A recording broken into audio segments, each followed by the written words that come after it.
Hello बच्चों, the study मंच के यूट्यूब चैनल में मैं कंचन भारद्वाज फिर एक बार आप सभी का स्वागत करती हूँ, अभिनंदन करती हूँ। आशा करती हूँ सभी बच्चे अच्छे होंगे और पढ़ाई तो आप लगातार करते ही आ रहे हो मेरे साथ। तो आज हम आपके लिए लेकर आए हैं पाठ 3 गद्य खंड का। ठीक है, कौन सा चैप्टर है? पाठ है 3 गद्य खंड का, क्या लिखूं। चैप्टर का नाम है क्या लिखूं। इसके राइटर हैं, इसके लेखक हैं, इसके रचयिता हैं पद्मलाल पुन्नालाल बख्शी जी। ये आपको याद रखना है। क्या लिखूं पाठ के लेखक कौन है, तो आपको बताना होगा। क्या लिखूं पाठ के लेखक हैं हमारे पद्मलाल पुन्नालाल बख्शी जी। ठीक है, तो यही आज क्या लिखूं यही आज हमको समझते हुए चलना है। ये वैरालिक निबंध है, क्या लिखूं। तो आज हमको कैसे निबंध को लिखना चाहिए ये सब आज हमको इसी के अंदर समझाया जाएगा। ठीक है, तो हमारे पद्मलाल पुन्नालाल जी कहते हैं कि उनको एक निबंध दिया जाता है। एक होती है हमारी नमिता और एक होती है अमिता। तो वो कहती है कि हम दोनों का एक निबंध लिखिए। तो नमिता कहती है कि मेरे को लिखना होगा, आप मेरे लिए लिखो कि दूर के ढोल सुहावने होते हैं। और अमिता कहती है कि आप समाज सुधारक पे निबंध लिखो। तो उसी की सोच रहे हैं। तो पद्मलाल पुन्नालाल जी कहते हैं कि क्या लिखूं। ठीक है, अब आगे पढ़ते हैं। ठीक है, आगे देखते हैं कि हमारा निबंध क्या कहता है। अच्छे से समझते हुए सभी को चलना है। ठीक है, देखिए, मुझे आज लिखना ही पड़ेगा। अंग्रेजी के प्रसिद्ध निबंध लेखक एजे गार्डनर का कथन है कि लिखने की एक विशेष मानसिक स्थिति होती है। एजी गार्डनर कौन थे? एजी गार्डनर हमारे अंग्रेजी के एक बहुत ही अच्छे राइटर हैं। तो वो कह रहे हैं मुझे आज लिखना ही पड़ेगा। कौन कह रहे हैं? पद्मलाल पुन्नालाल जी कह रहे हैं। अंग्रेजी के प्रसिद्ध निबंधकार लेखक एजी गार्डनर का कथन है कि लिखने के लिए एक विशेष मानसिक स्थिति होती है। यानी कि लेख लिखने के लिए, निबंध लिखने के लिए एक मानसिक स्थिति होती है, यानी कि मनन चिंतन करना जरूरी होता है। उस समय मन में कुछ ऐसी उमंग सी उठती है। जब हम कोई भी लेख लिखते हैं तब हमारे मन में कुछ ऐसी उमंग सी उठती है, हृदय में कुछ ऐसी स्फूर्ति, स्फूर्ति का मतलब यह हुआ ऐसी फुर्ती सी आ जाती है मस्तिष्क में, यानी कि दिमाग में कुछ ऐसा आवेग सा उत्पन्न होता है कि लेख लिखना ही पड़ता है। जब हम कोई भी लेख लिखते हैं तो हमें लेख लिखने के लिए सबसे पहले हमारी कैसी स्थिति होनी चाहिए? मानसिक स्थिति काफी अच्छी होनी चाहिए, तभी हम लेख लिख सकते हैं। जब भी हमारे दिमाग में कोई भी लेख लिखने के लिए आता है तो हम उसको सोचते नहीं है। उस समय हमें ऐसा लगता है, हमारे दिमाग में, हमारे शरीर में एक अलग प्रकार की फुर्ती सी आ जाती है। ठीक है, उस समय विषय की चिंता नहीं रहती। जब हम लेख लिखने के लिए तैयार रहते हैं तो विषय कोई भी हो उसकी चिंता हमको बिल्कुल भी नहीं सताती है। कोई भी विषय हो उसमें हम अपने हृदय के आवेग को भर ही देते हैं। विषय कोई भी हो उसमें हम अपने आवेग को भर ही देंगे, यानी कि विषय की हमको चिंता बिल्कुल भी नहीं सताती है। ठीक है, हेड टांगने के लिए कोई भी खुटी काम दे सकती है। जब हमको अपना हेड यानी कि टोपी टांगनी होती है तो हम ये नहीं सोचते कि हम किस खुटी पर टांगे। हमारे पास सिर्फ हमारे पास क्या होना चाहिए? हमारे पास सिर्फ टोपी होनी चाहिए। कमरे में कोई भी कितनी भी खुटियां हो हम उस पर हेड टांग सकते हैं। इसका मतलब ये हुआ कि हमारे पास हमारे शब्द होने चाहिए, शब्दकोश का भंडार होना चाहिए, मानसिक स्थिति हमारी काफी अच्छी होनी चाहिए, है ना। तो ये कह रहा है कि हेड टांगने के लिए महत्व नहीं है खुटी का, हेड टांगने के लिए महत्व है कि टोपी का, कि हमारे पास टोपी होना जरूरी है। ठीक है, उसी तरह अपने भावों को व्यक्त करने के लिए कोई भी विषय उपयुक्त है। यदि अब ये कह रहा है कि हम निबंध लिखने जा रहे हैं, यदि हमारे पास विचार है, शब्द है हमारे पास, तो हमें विषय की परवाह नहीं रहती। चाहे हम कोई भी निबंध लिख सकते हैं, चाहे हम गाय पर निबंध लिखें, चाहे हम माता पर निबंध लिखें, चाहे हम प्रिंसिपल पर निबंध लिखें, किसी पर भी निबंध हम लिख सकते हैं। तो विषय की हमको चिंता नहीं सताती है। ठीक है, असली वस्तु है हेड। ठीक है, असली वस्तु क्या है? हेड, यानी कि असली वस्तु विचार है। ठीक है, असली वस्तु क्या है? विचार है, खुटी नहीं। खुटी कोई भी होगी, निबंध कोई भी होगा चलेगा, गाय पर होगा चलेगा, माता पर होगा चलेगा। ठीक है, इसी मन के भाव ही तो यथार्थ वस्तु है। यथार्थ यानी कि सच्ची वस्तु है, विषय नहीं। ऐसे ही जो मन के भाव है ना, वही सच्ची वस्तु है, ठीक है, विषय नहीं। विषय कोई भी होगा चलेगा। अब देखिए क्या कह रहे हैं आगे, देखिए गार्डनर साहब के इस कथन की यथार्थता, यथार्थता का मतलब यहाँ बच्चा हुआ सत्यता। क्या हुआ? सत्यता, सत्यता। गार्डनर साहब के इस कथन की यथार्थता में मुझे संदेह नहीं, यानी कि जो गार्डनर साहब हैं उनकी सत्यता में मुझे बिल्कुल भी संदेह नहीं है, ठीक है। पर मेरे लिए कठिनता यह है कि मैंने उस मानसिक स्थिति का अनुभव ही नहीं किया जिसमें भाव अपने आप उपस्थित हो जाते हैं। यानी कि वो कह रहे हैं कि भाई गार्डनर साहब का तो ये कथन ठीक है, लेकिन पद्मलाल पुन्नालाल जी ने तो आज तक इस चीज को महसूस ही नहीं किया है, ठीक है। मुझे तो सोचना पड़ता है। अब उनको कोई भी लेख लिखने के लिए क्या करना पड़ता है कि उनको बहुत ज्यादा चिंतन करना पड़ता है, सोचना पड़ता है, चिंता करनी पड़ती है, ठीक है, परिश्रम करना पड़ता है। भाई उनको निबंध लिखने के लिए मेहनत करनी पड़ती है, तब कहीं मैं एक निबंध लिख सकता हूँ। उनको इतना सब कुछ करना पड़ता है कि उनको चिंता करनी पड़ती है, सोचना पड़ता है, परिश्रम करना पड़ता है, तब जाकर हमारे पद्मलाल पुन्नालाल जी एक निबंध लिख पाते हैं, ठीक है। आज तो मुझे विशेष परिश्रम करना पड़ेगा। अब कह रहे हैं कि आज तो मुझे बहुत ज्यादा परिश्रम यानी कि मेहनत करनी पड़ेगी, क्योंकि मुझे कोई साधारण निबंध नहीं लिखना, क्योंकि मुझे कोई ऐसा इजी सा, साधारण सा, सरल सा निबंध नहीं लिखना है। आज मुझे नमिता और अमिता के लिए आदर्श निबंध लिखना है। आज किस किस के लिए लिखना है? नमिता और अमिता। अब ये दो बच्चे हैं, नमिता और अमिता। क्लियर नहीं किया गया है कि इनकी बेटी है, स्टूडेंट है, क्या है, लेकिन इन्होंने बोला है कि इनको अमिता और नमिता पर आदर्श निबंध लिखना है, ठीक है। नमिता का आदेश है, अब ये कह रहे हैं कि नमिता का आदेश है कि मैं दूर के ढोल सुहावने पर निबंध लिखूं। नमिता कहती हैं कि आप एक काम कीजिए, मेरे लिए एक दूर के ढोल सुहावने पर निबंध लिखिए, इस विषय पर लिखूं, नमिता कहती है, ठीक है। अमिता का आग्रह है, अनुग्रह है, ठीक है, रिक्वेस्ट है, जो भी है, आग्रह है कि मैं समाज सुधार पर लिखूं। अब ये बहुत चिंतित हो गए हैं कि इनको किस पर लिखना है। हमारी नमिता है, वो कहती है कि दूर के ढोल सुहावने पर निबंध लिखना है, और हमारी अमिता है, वो कहती हैं कि समाज सुधारक पर निबंध लिखो। तो अब पद्मलाल पुन्नालाल जी बहुत ज्यादा सोच में पड़ गए। यह दोनों ही विषय परीक्षा में आ चुके हैं, ये जो दोनों ही विषय हैं वो परीक्षा में आ चुके हैं, और उन दोनों पर आदर्श निबंध लिखकर मुझे उन दोनों को निबंध रचना का रहस्य समझाना पड़ेगा, ठीक है। अब नमिता और अमिता ने बोला है, नमिता कहती हैं कि भाई आप ना दूर के ढोल सुहावने पर निबंध लिखिए, ठीक है, और अमिता कहती हैं कि आप समाज सुधारक पर निबंध लिखिए। तो अब कैसे होगा आगे देखते हैं, ठीक है। दूर के ढोल सुहावने अवश्य होते हैं। अब कह रहे हैं कि जो दूर के जो ढोल होते हैं वो सुहावने अवश्य होते हैं, अच्छे अवश्य होते हैं, पर क्या वे इतने सुहावने होते हैं कि उन पर 5 पेज लिखा जा सके? अरे भाई कोई चीज अच्छी लगती है तो क्या वो इतनी अच्छी लगती है? क्या वो दूर के ढोल इतने सुहावने हैं कि उन पर 5 पेज में निबंध लिख दूं? ऐसा हो सकता है क्या? इसी प्रकार समाज सुधारक की चर्चा अनादिकाल से लेकर आज तक होती आ रही है। जो समाज सुधारक की चर्चा है वो अनादिकाल यानी कि पहले काल से आज तक होती हुई आ रही है, और जिसके संबंध में बड़े बड़े विज्ञों का मतलब यह बेटा हुआ विद्वान, ठीक है, विज्ञों को यहाँ यूज किया गया है विद्वानों के लिए। बड़े बड़े विद्वानों में भी विरोध है। अब बड़े बड़े विज्ञानों में भी बहुत ज्यादा समाज सुधारक को लेकर विरोध रहा है, हमेशा रहा है, आज भी है, ठीक है।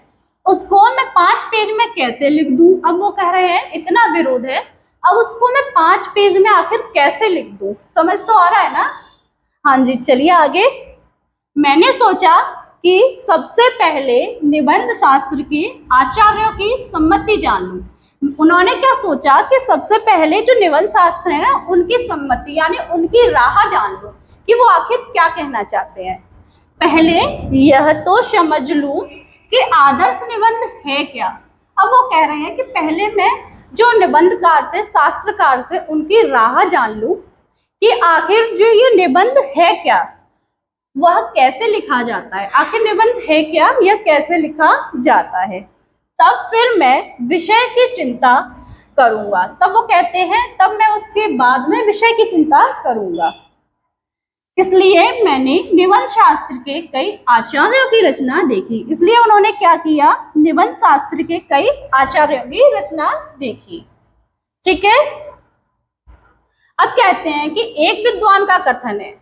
अब यहाँ क्या कह रहे हैं, ये कह रहे हैं कि एक विद्वान थे, उनका क्या कथन है। एक विद्वान का कथन है कि निबंध छोटा होना चाहिए। अब एक विद्वान कह रहे हैं कि निबंध छोटा होना चाहिए। क्यों होना चाहिए? छोटा होना चाहिए। छोटा निबंध बड़े की अपेक्षा अधिक अच्छा होता है। जो छोटा निबंध होता है वो जो बड़े निबंध होते हैं ना, उनकी अपेक्षा काफी अच्छा होता है। ठीक है, क्योंकि बड़े निबंध में रचना की सुंदरता नहीं बनी रहती। जो बड़े निबंध होते हैं ना, उनमें निबंध की सुंदरता बनी नहीं रहती है ना। इसलिए छोटे निबंध लिखना अच्छा होता है। इस कथन को मान लेने में ही मेरा लाभ है। अब वो कह रहे हैं कि ये जो कथन उन्होंने पढ़ा है, उन्होंने किसी की राह ली है या किसी से पढ़ा है, तो छोटा ही निबंध लिखना चाहिए। इसी को मान लेने में मेरी भलाई है। ठीक है, मेरा लाभ है, मुझे छोटा ही निबंध लिखना है। अब वो कहते हैं मुझे निबंध तो लिखना है लेकिन छोटा निबंध लिखना है। ठीक है, बड़ा नहीं। अब वो कहते हैं कि मैं बड़ा निबंध नहीं लिखूंगा, मुझे निबंध छोटा ही लिखना है। पर लिखूं कैसे, समस्या सारी यहाँ अटक रही है कि लिखूं कैसे, है ना। निबंध शास्त्र के उन्हीं आचार्य महोदय का कथन है कि निबंध के दो प्रधान अंग हैं। अब वो कहते हैं कि निबंध के दो प्रधान अंग हैं। कौन कौन से? सामग्री और शैली। जो निबंध होते हैं उनके दो अंग होते हैं। कौन कौन से होते हैं? सामग्री और शैली।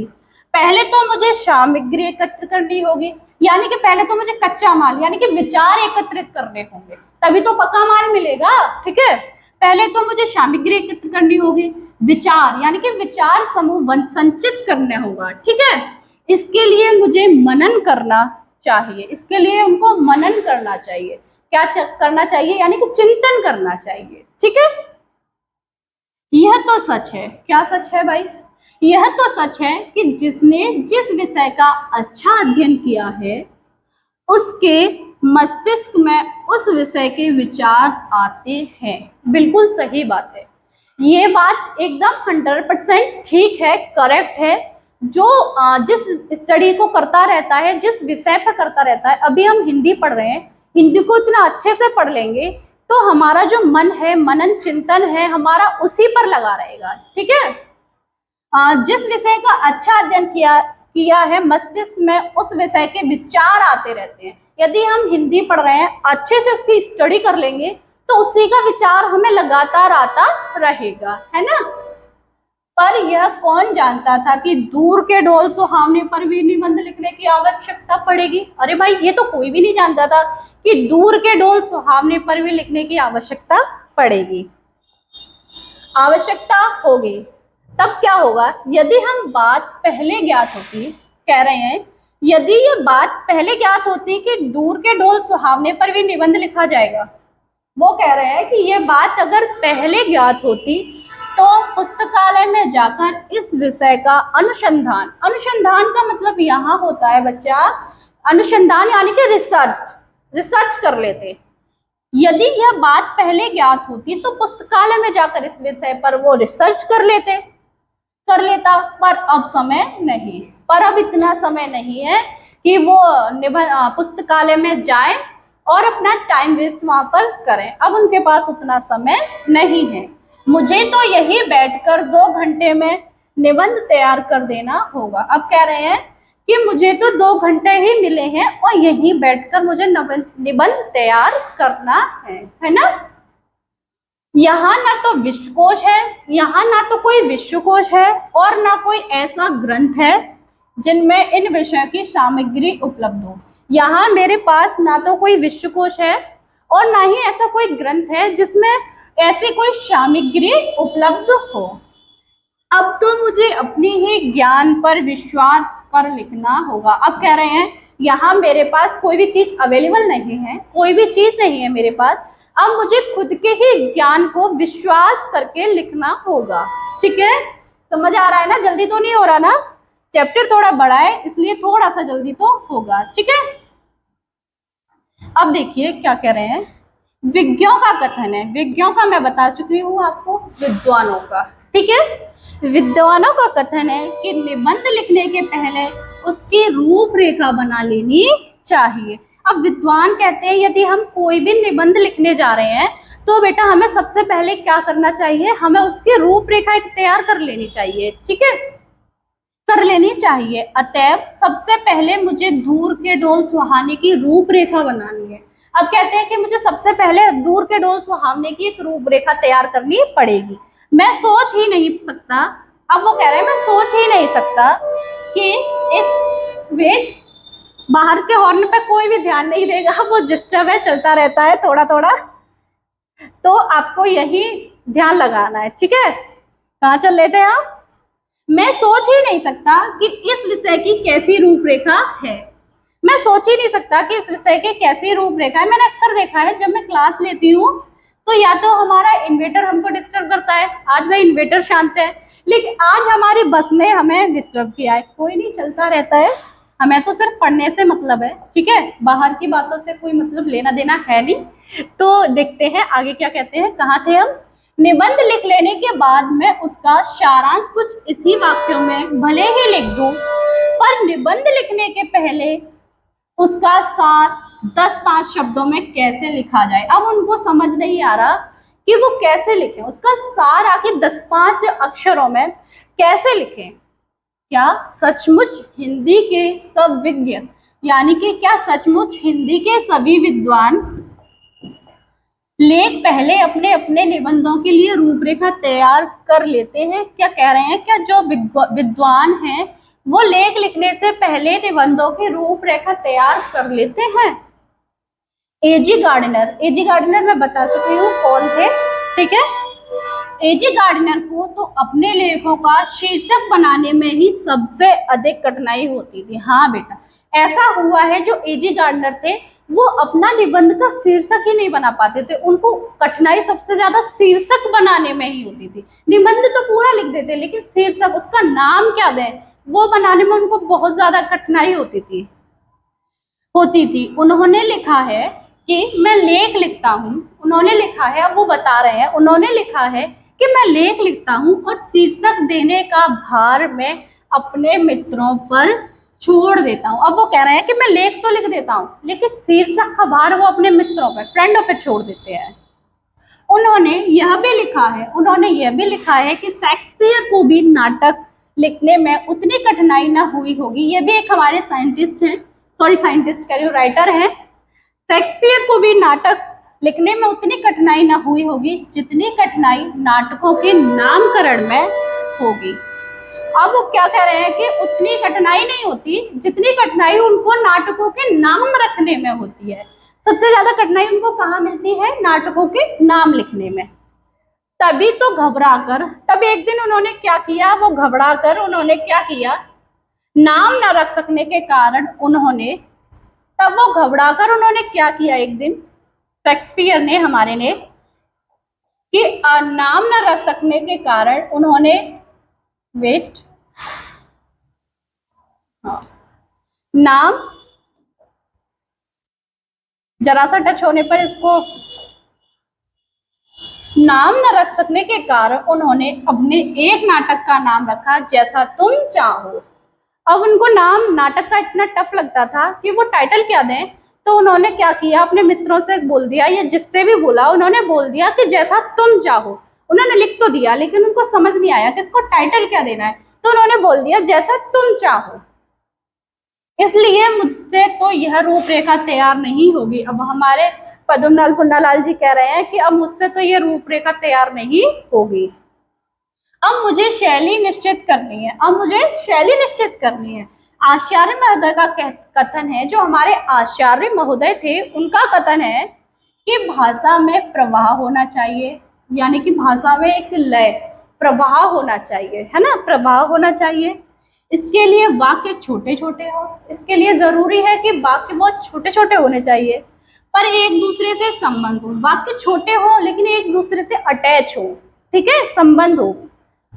यह तो बिल्कुल ठीक है, मैं छोटे छोटे वाक्य अच्छी तरह लिख सकता हूँ, ये तो बिल्कुल ठीक है कि छोटे छोटे वाक्यों को मैं काफी अच्छे से लिख सकता हूँ। पर मैं हूँ मास्टर, पर मैं हूँ मास्टर, वह भी एक टीचर है हमारी तरह, पर मैं हूँ मास्टर। कहीं नमिता और अमिता, कहीं नमिता और अमिता यह ना समझ बैठे कि यह निबंध बहुत मोटी अक्ल वालों के लिए लिख रहा हूँ। कहीं नमिता, मैं एक टीचर हूँ, कहीं नमिता और अमिता ये ना समझ बैठे कि ये मैं एक मोटी अक्ल वालों के लिए निबंध लिख रहा हूँ।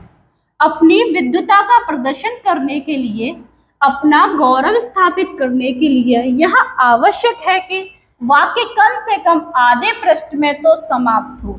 यानी कि अपनी गौरव स्थापित करने के लिए यह आवश्यक है कि भाई जो निबंध हो वो कम से कम आधे पेज में तो होना ही होना चाहिए। बाणभट्ट ने कादम्बरी में, बाणभट्ट थे हमारे एक संस्कृत के राइटर थे, जो बाणभट्ट थे लेखक।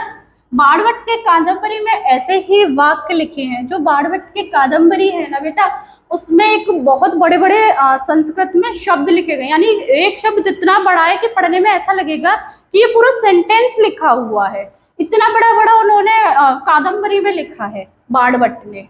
तो बाणभट्ट ने कादम्बरी में ऐसे ही वाक्य लिखे हैं, वाक्यों में कुछ अस्पष्टता है, यानी कि जो वाक्य है वो पूरी तरह से स्पष्ट नहीं है, अस्पष्टता है।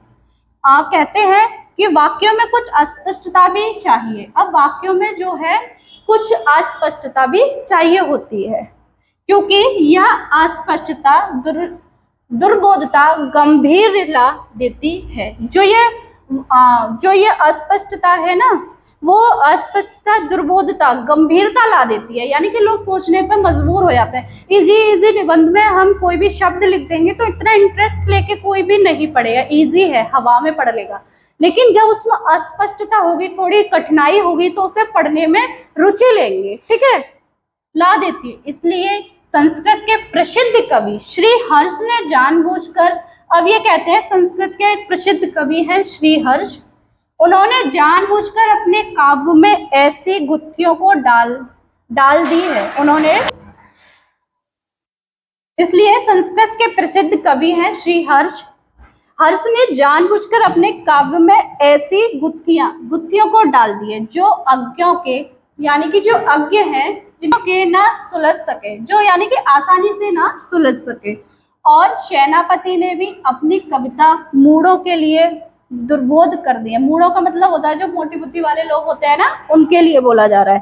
तभी तो अलंकारों, मुहावरे और लोकोक्तियों में भी समावेशी निबंधों के लिए आवश्यकता बताई गई। जब हम कोई भी निबंध लिखते हैं तो उसमें लोकोक्तियां, पर्यायवाची, इन सभी का यूज करते हैं, क्योंकि ये अस्पष्ट ना हो सके, ठीक है, कोई हवा में ना पढ़ ले कि ये तो हल्का ही है और यूं ही इसको उड़ा देंगे। तो इसलिए हमें निबंध लिखने में कुछ ऐसे शब्द यूज करने पड़ते हैं जैसे कि उसमें अस्पष्टता हो। यानी कि अस्पष्टता का मतलब मैं पिछले बता चुकी हूँ कि उसमें ऐसे कठिन शब्द डाल दिए जाते हैं कि उसमें कोई भी सामने वाला अगर पढ़ता है निबंध को तो वो रुचि लेकर पढ़े, ठीक है, हवा में ना पढ़ दे।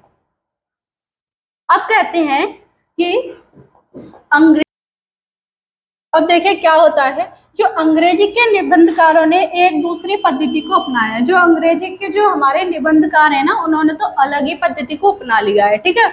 उनके निबंध इन आचार्यों की कसौटी पर भले ही खरे सिद्ध ना हो, जो उनके निबंध हैं, जो हमारे आचार्य हैं हिंदी के, उनकी कसौटी पर भले ही खरे सिद्ध ना हो, पर अंग्रेजी साहित्य में उनका मान अवश्य है। जो अंग्रेजी साहित्य है उनमें उनका मान बहुत भले भांति अच्छा है, ठीक है। उस पद्धति के जन्मदाता मार्टेन समझे जाते हैं। जो उस पद्धति के जन्मदाता हैं वो कौन है? मार्टेन। उन्होंने स्वयं जो कुछ देखा, उन्होंने जो स्वयं अनुभव किया है, देखा है, सुना है और अनुभव किया है, उसी को अपने निबंधों में लिपिबद्ध कर दिया है। जो हमारे माउंटेन थे ना, उन्होंने क्या किया है, जो उन्होंने देखा है, अनुभव किया है, सुना है, उसी को उन्होंने लिपिबद्ध कर दिया, यानी कि अपने अक्षरों में लिख दिया है। ठीक है। ऐसे निबंधों की सबसे बड़ी विशेषता यह है कि वे मन की स्वच्छंदता रचनाएं हैं। ऐसी जो निबंध है ना, उनकी सबसे अच्छी विशेषता है कि वो मन की स्वच्छंदता है, सुंदरता है मन की। जो भी हमारे मन में विचार आते हैं वही हम लिख देते हैं, वो हमारे मन की सुंदरता है, अच्छा, हमारा अच्छा है। उनमें से ना कवि की उदात्त कल्पना रहती है, उसमें ना तो कोई कवि की उदात्त कल्पना रहती है, ना आंकिका लेखक सूक्ष्म दृष्टि, और ना विज्ञों यानी कि विद्वानों की गंभीर तर्कपूर्ण विवेचना। उसमें ना तो किसी का तर्क करना होता है, ना वितर्क करना होता है, ना किसी को अच्छा जताना होता है, ना किसी को बुरा जताना होता है। उन्होंने जो देखा है, स्वयं महसूस किया है, स्वयं देखा है, स्वयं सुना है, वो उसी को लिख देते हैं, तो उसमें उनको कोई भी दिक्कत नहीं आती है। उनमें लेखक की सच्ची अनुभूति रहती है, जो लेखक है, राइटर है, उसमें उनकी सच्ची सहानुभूति, अनुभूति रहती है ना। उनमें उसके सच्चे भावों की सच्ची अभिव्यक्ति होती है ना। उनमें उसका उल्लास रहता है, उनमें उनका उल्लास रहता है, खुशी रहती है। उन्होंने देखा, लिखा, सुना, वही लिखा। ये निबंध तो उस मानसिक स्थिति में लिखे जाते हैं, जो निबंध लिखे जाते हैं, यह उस मानसिक स्थिति में लिखे जाते हैं जिसमें न ज्ञान की गरिमा रहती है, ना उसमें ज्ञान की गरिमा रहती है, और न कल्पना की महिमा। जिसमें हम संसार को अपनी ही दृष्टि से देखते हैं, जिसमें हम संसार को अपनी ही नजरों से, अपनी ही दृष्टि से देखते हैं और अपने ही भाव से ग्रहण करते हैं, और जो हमारा भाव है उसी से हम उसको ग्रहण करते हैं, एक्सेप्ट करते हैं। तब इसी पद्धति का अनुसरण कर मैं भी क्यों ना निबंध लिखूं, तब मैं भी इसी अनुसरण कर, मैं भी ऐसा ही अनुभव कर क्यों ना मैं भी निबंध लिख दूं। पर मुझे तो 2 निबंध लिखने होंगे भाई। पद्मलाल पुन्नालाल जी कह रहे हैं मैं ऐसा कर तो दूं, लेकिन एक समस्या मेरे सामने आ रही है। वो समस्या क्या है? वो समस्या है कि मुझे तो 2 निबंध लिखने हैं, एक निबंध नहीं लिखना है ना। एक तो मुझे दूर के डोल सुहावने पर लिखना है, दूसरा मुझे समाज सुधारक पर लिखना है। ठीक है। मुझे अमीर खुसरो की एक कहानी याद आई। एक अमीर खुसरो थे, उनको कहानी याद आती है।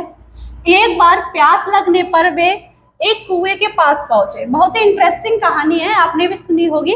अमीर खुसरो हमारे बहुत ही विद्वान थे, बहुत ज्यादा। तो उनको एक दिन प्यास लगी, तो वो कुएं के पास पहुंचते हैं, है ना। क्या करते हैं, प्यास लगेगी तो नल के पास ही जाएगा बंदा। पहले क्या होता था कि कुएं वगैरह बहुत होते थे, तो कुएं के पास गए। अमीर खुसरो हमारे कुएं के पास पहुंचते हैं। वहां 4 औरतें पानी भर रही थी। वहां क्या होता है कि जो हम 4 लेडीज थी वो पानी भर रही थी। पानी मांगने पर पानी मांगने पर पहले उनमें से एक ने खीर पर कविता सुनने की इच्छा की। पहली लेडीज कहती है, पहली औरत कहती है कि मुझे तो भाई खीर पर कविता सुननी है, मैं तब तुमको पानी पिलाऊंगी। अच्छा जी, खीर पर कविता सुनने की इच्छा प्रकट की। दूसरी ने चरखे पर।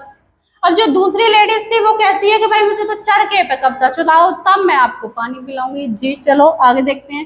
तीसरी ने कुत्ते पर। अब तीसरी कहती है कि मुझे तो कुत्ते पर सुननी है कविता, तब मैं आपको पानी पिलाऊंगी। और चौथी ने कहा ढोल पर। अब चौथी कहती है कि मुझे तो ढोल पर कविता सुनाओ, तब मैं आपको पानी पिलाऊंगी। 4 औरत थी वहां पर, चारों ने अपना अपना मत रख दिया वहां पे। एक ने बोला कि मुझे खीर पर, एक ने बोला चरखे पर, एक ने बोला ढोल पर, एक ने बोला कुत्ते पर। अच्छा जी, अमीर खुसरो हमारे बहुत होशियार थे, विद्वान थे काफी। तो वो क्या करते हैं, अमीर खुसरो ने प्रतिभावना दी, प्रतिभावना यानी बहुत विशेष योग्य थे। उन्होंने एक ही पद में चारों की इच्छाओं की पूर्ति कर दी। उन्होंने एक ही पद में चारों की इच्छाओं की पूर्ति कर दी। उन्होंने कहा, अब वो क्या कहते हैं, वो कहते हैं हमारे अमीर खुसरो, खीर पकाई जतन से। क्या कह रहे हैं, खीर पकाई जतन से और चरखा दिया चलाए, आया कुत्ता खा गया तू बैठी ढोल बजाए। कहते हैं कि खीर पकाई, अब उन्होंने खीर बोल दिया, खीर पकाई जतन से, खीर बहुत जतन से पकाई है तो चरखा दिया चलाए, अब चरखा भी ले लिया, खीर भी ले ली। आया कुत्ता, अब यहाँ पे कुत्ता भी आ गया, आया कुत्ता खा गया तो बैठे ढोल बजाए। कितने होशियार थे, उन्होंने एक ही में, एक ही पद में सभी को एक ही में बांध दिया। ठीक है, कहते हैं खीर पकाई जतन से, चरखा दिया चलाए, आया कुत्ता खा गया तो बैठे ढोल बजाए। तो उन्होंने एक ही में लपेट दिया सभी को। कितने विद्वान थे, है ना। उसमें मुझसे, अब वो कहते हैं, अब अमीर जो खुसरो थे, उन्होंने, एक लेडीज ने उनसे बोला था कि वो जब कुएं पर जाते हैं कि मुझे पानी पीना है, तो वो कहती हैं कि 4 लेडीज पानी भर रही होती है कि भाई पानी हम तुमको तभी पिलाएंगे जब आप हमको, एक लेडीज बोलती है उसमें से कि हमें खीर पर कोई वाक्य सुनाइए, तो दूसरी बोलती है कि खीर पे नहीं, हमें तो ढोल पर सुनना है, तीसरी बोलती है कुत्ते पर सुनना है, चौथी बोलती है चरखे पर सुनना है। उन्होंने चारों को सुनाकर यहाँ पर रख दिया है। ठीक है, उन्होंने चारों को सुनाया और पानी पीकर निकल लिए, है ना। मुझसे खुसरो की प्रतिभा नहीं है। अब वो पद्मलाल जी हमारे जो राइटर है वो कहते हैं मुझ में ऐसी प्रतिभा योग्यता नहीं है जैसे अमीर खुसरो में थी, पर उनकी इस पद्धति को स्वीकार करने में मेरी कठिनाई आधी रह जाएगी। और उनकी जो पद्धति थी उसको स्वीकार करने में, एक्सेप्ट करने में मेरी जो कठिनाई थी वो आधी रह जाएगी। क्यों रह जाएगी भाई, उन्होंने 4 पे बोला था, इनको 2 पे करना था, दूर के ढोल सुहावने पर और समाज सुधारक पर, तो इसी को ये एक्सेप्ट कर लेंगे तो इनकी जो कठिनाई है वो आधी रह जाएगी। मैं भी एक निबंध में इन दोनों विषयों का समावेश करूंगा। अब वो भी क्या करेंगे, एक निबंध में इन दोनों का समावेश करेंगे। ठीक है बेटा, एक ही ढेल से 2 चिड़ियों को मार लूंगा। अब कहते हैं एक ही तीर से 2 निशाने करूंगा, मैं भी ऐसा ही मैं भी करूंगा। दूर के ढोल सुहावने होते हैं क्योंकि उनकी कर्कशता दूर। अब क्या, अब बेटा यहाँ से निबंध शुरू होता है। अब यहाँ से निबंध शुरू होता है, जो हमारे पद्मलाल पुन्नालाल बख्शी जी जो निबंध लिख रहे हैं वो यहाँ से शुरू होता है। ठीक है, तब तक तो उन्होंने देखा कि उनको कैसे लिखना है, क्या करना है, कौन कौन से रचयिता ने, कौन कौन से राइटर ने, कौन कौन से लेखक ने क्या क्या मत दिए हैं, क्या क्या मत हैं, कौन विद्वान ने क्या लिखा है। अब उन्होंने सब कुछ पढ़ लिया है, अब वो यहाँ से लेख लिखना, अपना निबंध लिखना स्टार्ट करते हैं, है ना। अब ध्यान से सुनना है आपको। दूर के ढोल सुहावने होते हैं, कहते हैं दूर के ढोल सुहावने होते हैं क्योंकि उनकी कर्कशता दूर तक नहीं पहुंचती। जो दूर के ढोल सुहावने क्यों होते हैं, क्योंकि उनकी जो कर्कशता है वो दूर तक नहीं पहुंचती। जब ढोल के पास बैठे हुए लोगों के कान के पर्दे फटते रहते हैं, तब दूर किसी नदिया के तट पर संध्या समय किसी दूसरे के कान में वही शब्द मधुरता का संचार कर देते हैं। जब हमारे पास कोई भी ढोल बजाता है, तड़क तड़क दुम दुम दुम, तड़क तड़क दुम करते हैं, तो हमारा क्या रहता है कि हमारे कान फटते हैं, कानों के पर्दे फटते हैं, हमें लगता है क्या ही बजा रहा है, यहाँ से चला ही जाए, उसी में बेहतर है। लेकिन क्या होता है, जब हम दूर कहीं बैठे होते हैं नदिया के किनारे, वही ढोल हमको इतने सुहाने लगते हैं, हम अपने मन में एक चित्र कर लेते हैं कि अरे क्या पता नहीं किसी की शादी होगी तब ये ढोल बजाया जा रहा है, या किसी का बर्थडे होगा या किसी के घर पार्टी होगी तब ये ढोल बजाया जा रहा है, तो वो वहां पे मधुरता का काम करते हैं। लेकिन जो ढोल हमारे पास बजते हैं वो हमारे कान फाड़ने का काम करते हैं। ठीक है, मधुरता का संचार कर देते हैं। ढोल के उन्हीं शब्दों को सुनकर वह अपने हृदय में किसी विवाह उत्सव, मैंने बताया आपको, विवाह उत्सव का चित्र अंकित कर लेता है। कब अंकित कर लेता है, जब दूर के ढोल होते हैं, कहीं भी नदिया के किनारे ढोल बजे होते हैं, तब हम अपने मन में देखते हैं, मन में विचार करते हैं, अरे लगता है कि उनके यहाँ शादी थी, शायद उनके यहाँ ये ढोल बज रहे हैं, तो वो हमको सुहाने लग रहे हैं। कोलाहल से पूर्ण घर के एक कोने में बैठी हुई किसी लज्जाशील नववधू की कल्पना का वह अपने मन में कर लेता है। सोचता है कि उनके घर में अभी शादी हुई है, तो नई बहू आई है, और नई बहू आई इसलिए उनके यहाँ ढोल बज रहे हैं। तो इस तरह के वो अपने मन में विचार उत्पन्न करने लगते हैं। उस नववधू के प्रेम, उल्लास, संकोच, आशंका और विषाद से युक्त हृदय के कंपन ढोल की कर्कश ध्वनि को मधुर बना देते हैं, क्योंकि उसके साथ आनंद का कलरव, उत्सव व प्रमोद और प्रेम का संगीत, ये तीनों मिले रहते हैं। ठीक है, क्या क्या मिला रहता है, क्योंकि उसके साथ आनंद, कलरव और उत्सव का प्रमोद मिला रहता है। अब भाई कोई भी क्या होता है, नई नई शादी होके आती है, जब बेटी अपने मायके को छोड़कर आती है तो क्या रहता है, वो बहुत दुखी होती है। जब ससुराल में आ जाती है तो उसके यहाँ ढोल बजे रहते हैं, तो वो मिक्स हो जाता है, तो खुशी के लिए उसके लिए ढोल बजाए जाते हैं, है ना, ये कहना चाहते हैं वो, सीधी सीधी बात। तभी उसकी कर्कशता, जो उसकी तान है, कर्कशता है, समीपस्थ लोगों को भी कटु नहीं प्रतीत होती। जो उसके समीप के लोग हैं ना, जब वो बहू बन के आती है किसी के घर में, तो जो समीप के लोग होते हैं तो उनके जो ढोल बजते हैं उनको भी वो बुरे नहीं लगते हैं, प्रतीत होती। और दूरस्थ लोगों के लिए तो वह अत्यंत मधुर बन जाती है, और जो दूर के लोग हैं उनका तो कहना ही क्या है, उनके लिए तो वो बहुत ही ज्यादा मधुर बन जाती है। जो तरुण संसार के जीवन संग्राम से दूर है, जो तरुण संसार के जीवन के संग्राम से ही दूर है, उन्हें संसार का चित्र बड़ा ही मनमोहक प्रतीत होता है। अब बेटा तरुण का मतलब यहाँ होता है युवा, तरुण का मतलब यहाँ होगा युवा। जो युवा है वो संसार के जीवन संग्राम से बहुत ज्यादा अभी दूर है। उन्होंने अपने जीवन में कोई भी ऐसा काम नहीं किया, यानी कि उनके जीवन में अभी ऐसा कुछ नहीं हुआ कि उनको टेंशन आ रही हो, ऐसा कुछ नहीं हुआ। उन्हें संसार का चित्र बड़ा ही मनमोहक प्रतीत होता है। उन्हें क्या लगता है, ये जो हमारा संसार है बड़ा ही बहुत ही अच्छा है, बहुत ही सरल है, इसमें जीवन काटना बहुत ही ज्यादा ईजी है, उनको ऐसा लगता है। जो हमारे युवा हैं, है ना, जो वृद्ध हो गए हैं, अब उन वृद्धों का क्या है, जो बूढ़े हो गए हैं भाई उनका क्या है, जो वृद्ध हो गए हैं, जो अपनी बाल्यावस्था और तरुणावस्था, जो यानी कि उनकी बाल्यावस्था थी और तरुणावस्था, यानी कि उनकी जो तरुण अवस्था थी, युवा अवस्था थी, वो अब दूर हट गए हैं। अब उनसे वो क्या हो गया है, उनसे अब वो दूर हटाए हैं, अब वो वृद्ध हो चुके हैं, अपने बाल्यावस्था को पीछे छोड़ चुके हैं, युवावस्था को पीछे छोड़ चुके हैं, अब वो वृद्धावस्था में चल रहे हैं। ठीक है, दूर छोड़ आए हैं। उन्हें अपने अतीत काल की स्मृति बड़ी सुखद लगती है। अब क्या होता है, जो बुढ़े लोग होते हैं अक्सर आपने देखा हो, उन्हें अतीत पहले की बातों की स्मृति है बहुत ज्यादा अच्छी लगती है, कहते हैं हमारे जमाने में तो ये होता था, पता नहीं क्या होता है, तो उनको अतीत बहुत अच्छा लगता था। वे अतीत का ही स्वप्न देखते हैं। वो बुढ़े हो गए लेकिन अपने पीछे का ही स्वप्न देखते हैं, युवावस्था का ही स्वप्न देखते रहते हैं। तरुण जो है, जो युवा है, तरुणों के लिए जैसे भविष्य उज्जवल होता है। तरुण क्या होते हैं, जो युवा हैं, उन वो क्या सोचते हैं कि भविष्य है, जो हमारा फ्यूचर है वो बहुत ज्यादा अच्छा है, सुनहरा है। वो क्या करते हैं, वो तरुण जो है वो भविष्य उज्जवल होता है, उनके लिए भविष्य उज्जवल होता है। जो कहने का मतलब है, जो बुढ़े होते हैं वो अतीत को अच्छा बताते हैं, और जो हमारे युवा हैं वो आने वाले फ्यूचर को अच्छा बताते हैं, है ना। वैसे ही वृद्धों के लिए अतीत, जैसे ही बूढ़ों के लिए पीछे जो समय छोड़ा है अतीत, वर्तमान से दोनों को असंतोष होता है। यानी कि जो वर्तमान प्रेजेंट में वो जी रहे हैं, उन दोनों को, वृद्धों को भी उससे असंतुष्टि है और जवानों को भी, यानी कि युवाओं को भी उससे असंतुष्टि है।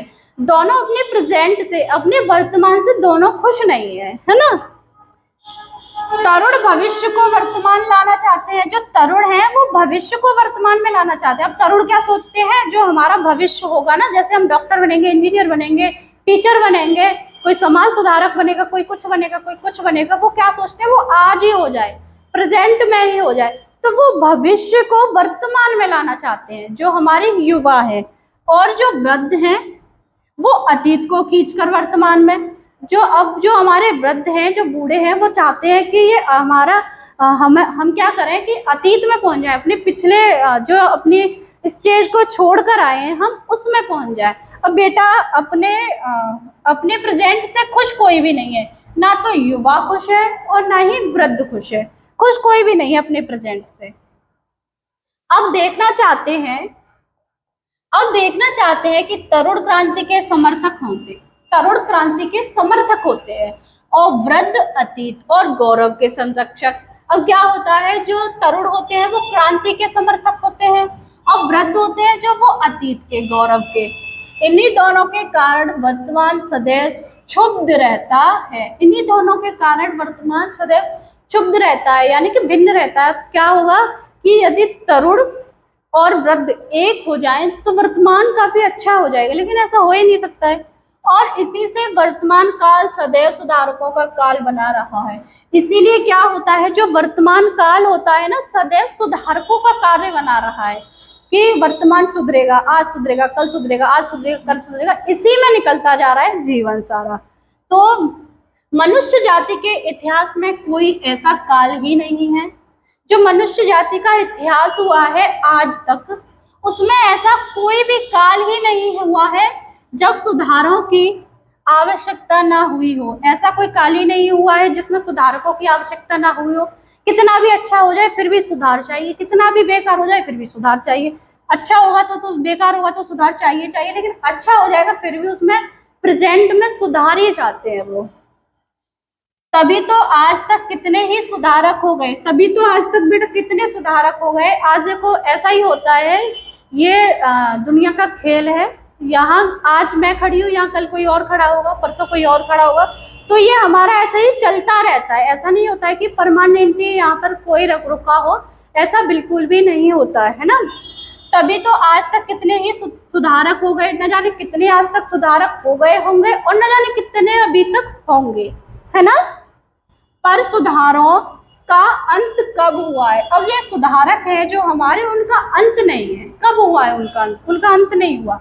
भारत के इतिहास में बुद्ध देव, महावीर स्वामी, अब कितने लोग रहे हैं बेटा, देखो भारत के हमारे इतिहास में ये तो कुछ ही है, कुछ ही है, और न जाने कितने हुए होंगे। भारत के इतिहास में बुद्ध देव, महावीर स्वामी, नागार्जुन, शंकराचार्य, कबीर, नानक, राजा राम मोहन राय, स्वामी दयानंद और महात्मा गांधी में ही सुधारकों की गणना समाप्त नहीं होती। जो इतने हैं ना, इनमें भी समाज सुधारक की जो हमारी गणना है, गिनती है, वो खत्म नहीं होती। सुधारकों का दल नगर नगर और गांव गांव में होता है। सो जो सुधारक होते हैं ना, उनका जो गांव गांव, नगर नगर, गलियों में सुधारक का जो दल है ना, वो मिल ही जाता है कहीं ना कहीं। यह सच है कि जीवन में नए नए क्षेत्र उत्पन्न होते जाते हैं। ये बेटा बिल्कुल सच है कि जो जीवन है हमारा, उसमें नए नए क्षेत्र उत्पन्न होते जाते हैं और नए नए सुधारक होते जाते हैं। उसमें क्या होता है कि नई नई पीढ़ी आती जाती है और नए नए क्या होता जाता है, सुधारक भी आते जाते हैं, है ना।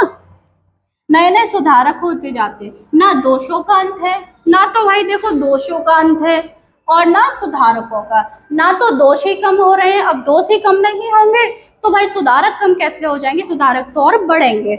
ना तो दोषों का अंत है और ना सुधारकों का। जो कभी सुधार थे वही आज दोष हो गए, जो कभी अच्छा था वो आज बुरा हो गया। ये प्रकृति का नियम है, ये ऐसा होना ही होना होता है। जो कभी सुधार थे वही आज दोष हो गए और उन सुधारकों का फिर नव सुधार किया जाता है, फिर उनको दोबारा से सुधारा जाता है। तभी तो यह जीवन प्रगतिशील माना गया है। तभी तो यह जो हमारा जीवन है वो प्रगतिशील माना गया है। तो ना तो सुधारकों का अंत हुआ है बेटा, और ना ही दोषों का अंत हुआ है। दोनों लगातार अपना काम कर रहे हैं और दोनों चलते हुए जा रहे हैं, ठीक है। हिंदी में प्रगतिशील साहित्य का निर्माण हो रहा है। जो हिंदी है उसमें प्रगतिशील साहित्य का निर्माण हो रहा है। उसके निर्माता यह समझ रहे हैं कि उनके साहित्य में भविष्य का गौरव निहित है। अब बेटा इसमें क्या होता है कि दोनों ही पद्मलाल पुन्नालाल जी ने दोनों को ही लपेट दिया। उन्होंने दूर के ढोल सुहावने पे बताया कि यदि दूर कोई आदमी नदी के किनारे बैठा होता है तो जो ढोल बज रहे होते हैं वो उनको काफी अच्छे लग रहे होते हैं। वैसे ही होता है जो हमारे साथ कोई भी इंसान रहता है, कोई भी XYZ मान लीजिए, तो जो हमारे पास रहेगा तो हम उसके गुण दोष को पहचान नहीं पाते हैं। और जो दूर रहते हैं हमसे, उनका और हमारा इतना अटैचमेंट नहीं रहता है, तो क्या होता है वो हमको अच्छे लगते हैं। तो यहाँ समाज सुधारक की भी बात करते हैं, उन्होंने दूर के ढोल सुहावने पर भी बात कर दी। पर कुछ ही समय के बाद उनका यह साहित्य भी अतीत का स्मारक हो जाएगा। कुछ समय क्या होगा कि ये भी अतीत का स्मारक हो जाएगा और आज तो तरुण है। जो आज तरुण है, युवा है, वही वृद्ध होकर अतीत के गौरव का स्वप्न देखेंगे। जो आज हमारे युवा हैं, आप जैसे बच्चे हैं, वो क्या करेंगे कि आज तो वो तरुण है यानी कि युवा है, वही वृद्ध होकर अतीत जो पीछे छोड़ आए हैं अपना, उसका स्वप्न देखेंगे। दोनों के ही स्वप्न सुखद होते हैं। जो दोनों के सपने होते हैं, युवा के और वृद्ध के, बहुत ही सुखद महसूस होते हैं, अच्छे महसूस होते हैं, क्योंकि दूर के ढोल सुहावने होते हैं। क्योंकि दूर के ढोल सुहावने होते हैं। अच्छा जी, तो अब देखिए पद्मलाल पुन्नालाल जी ने दोनों को बता दिया है कि जो दूर के ढोल होते हैं वो हमें बहुत अच्छे लगते हैं, क्योंकि वो हमसे दूर बजते हैं। जब वो भी हमारे पास बजेंगे ना, तो वो भी हमको कान फटने के समान लगेंगे। ऐसे भी हमारे मित्र होते हैं, हमारे रिश्तेदार होते हैं, जब वो हमारे पास रहते हैं तो वो हमें अच्छे नहीं लगते, उनका गुण-दोष हमें बिल्कुल समझ नहीं आता है। और जैसे ही वो हमसे दूर जाते हैं, उनका अटैचमेंट हमारे से नहीं हो पाता उतना, तो वो हमें अच्छे लगने लग जाते हैं। इसीलिए पद्मलाल पुन्नालाल जी ने दोनों को समझा दिया है। आपको काफी अच्छे से समझ आया होगा, मैं आशा करती हूँ। तो फिर मिलते हैं कल किसी अन्य क्लास में। हाँ, अन्य क्लास में क्या बेटा, इसी के गद्यांश आधारित क्वेश्चन आंसर लेके आएंगे। आप सभी से मुझे एक शिकायत है, वीडियो को ज्यादा से ज्यादा शेयर कीजिएगा। निःशुल्क क्लास है बेटा, ज्यादा से ज्यादा शेयर करो, आपका ही भला है, हमारा भला है। Thank you.